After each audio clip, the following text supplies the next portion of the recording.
And welcome back to the WHHI-TV Daily News. With me now is Stephen Combs, and he is, of course, with the Bluffton Fire Department. And we're going to talk about weather today, but it's not what you think, because we're not talking hurricanes, which we talk about all summer long. Right. But we're going to talk about other severe weather, because that kind of happens a lot more frequently, and it really doesn't get talked about as much. Of course. And you know, in our area, it seems like around 3 o'clock in the afternoon, we have these torrential downpours, and then it's gone. Yeah, exactly. And it's sunny again. It's like, what just happened? Yes. Yeah, and sometimes it's raining in Bluffton and it's still sunny on the island, or it's raining on the north end but not the south end. It's kind of crazy around here. Exactly. And you know, we have so many visitors to the area that aren't familiar with our weather. Yes. And so we do get quite a bit of lightning and thunderstorms. And so we just want to encourage people, if you're outdoors, you know, the old adage, if you hear the thunder roar, go indoors. Yeah. I like that. If you hear the thunder roar, go indoors. Because what's interesting is that lightning can really strike pretty good distance away from where the storm is actually happening. Right.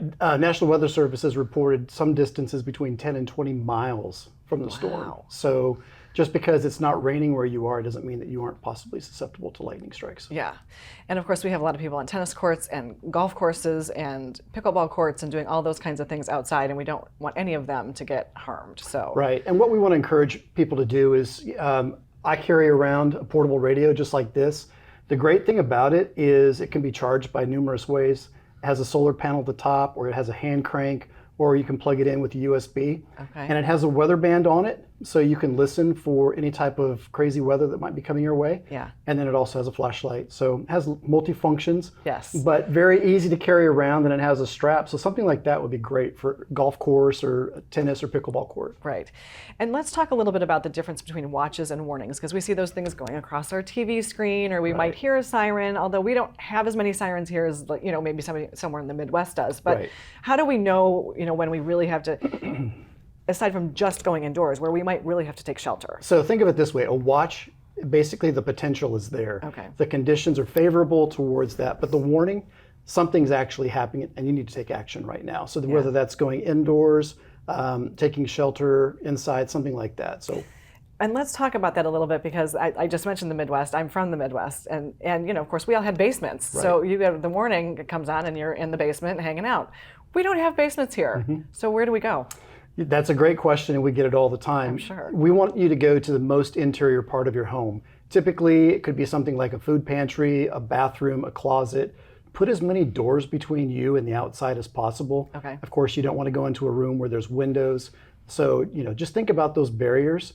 And if you're in a mobile home or some a structure like that, you want to get to a place where there is more protection, because, you know, even if it's a thunderstorm, there is the potential that a tornado could pop up, and we see that a lot. Right. And, you know, I think, again, as I said, my Midwest roots, I think of that as Tornado Alley, and I really never have thought about it down here, but I feel like we're kind of seeing it a little bit more frequently. We are, for sure. You're seeing it more probably close to the Midlands, but we definitely get those types of warnings and threats in this area. And so you just need to be very mindful of what's going on. Check out the weather forecast before you head out to the day. You know, if there's the potential for it, keep an ear towards that weather radio and just be mindful of that. And something else we get here that you don't see many other places is water spouts. Right. Is there something that we need to worry about with those, or is that just kind of a fun thing that you get to see one of these? Well, in any weather phenomena that's like that, you want to be very cautious of course. Monitoring weather throughout the day, no matter where you are, just being that weather aware, it's important. So we want to just encourage that. You know, we get a lot of lightning strikes in homes and buildings around here.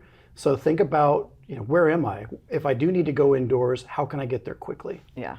Well, thank you so much for being here. It's really important information, and I like your little gadget. I'm going to have to try and find one of those for myself. And remember, if you hear the roar, go indoors. Thank you so much for being here. Thank you.